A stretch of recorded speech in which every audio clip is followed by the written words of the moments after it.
tingin ng ilan, baka mas solusyonan ang problema sa traffic kung nararanasan ito mismo ng mga opisyal ng gobyerno.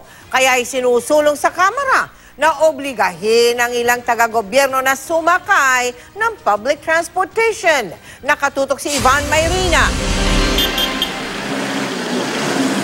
1:15 ng hapon. Hindi naman rush hour pero ganito kahaba ang pila ng jeep sa bahagi ito ng Quezon City Memorial Circle. Isa sa mga nakapila, si Ami Briones. Nakatira sa Pasig at nagtatrabaho sa Quezon City. 6 na araw kada linggo ang pasok ni Aling Ami at ang kanyang biyahe. Minsan din naabot ng ilang oras o higit pa sa kakahintay ng masasakyan jeep o kung minsay bus o MRT. Depende kung alin ang pinakamadali. Nirarayuman na nga sa kaka-commute eh. Ang House Bill 8859 nakaangkla sa malaking problema sa pagko-commute sa Metro Manila dahil sa kawalan ng mass transit system. Kaya naisipag-utos dito na obligahin ng mga opisyal ng gobyernong naatasang magbigay solusyon sa transportasyon na sumakay sa public transportation.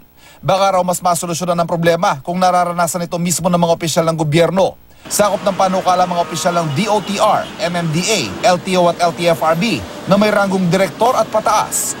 Walang reklamong DOTR sa panukalang ito at kinikilala daw nila ang intensyon ni Congressman Winnie Castelo na naghain ng panukala. Pero kahit wala daw ganitong batas, nagko-commute naman ang mga opisyal ng DOTR, kabilang ang kalihim nito na si Arthur Tugade. Si LTFRB Chairman Martin Delgra, sumasakay daw ng taxi at jeep paminsan-minsan. Magyang mga opisyal ng MMDA, game din daw sa commute challenge ng panukala.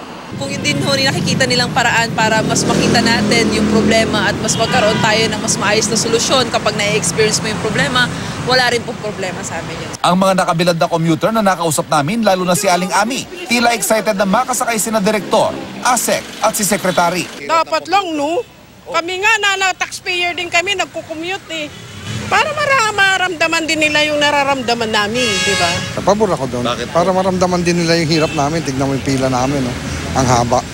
Tapos yung traffic. Dapat lang naman para pareho tayo naghihirap kung paano kahirap mag-commute. Ivan Mayrina, nakatutok, 24 oras.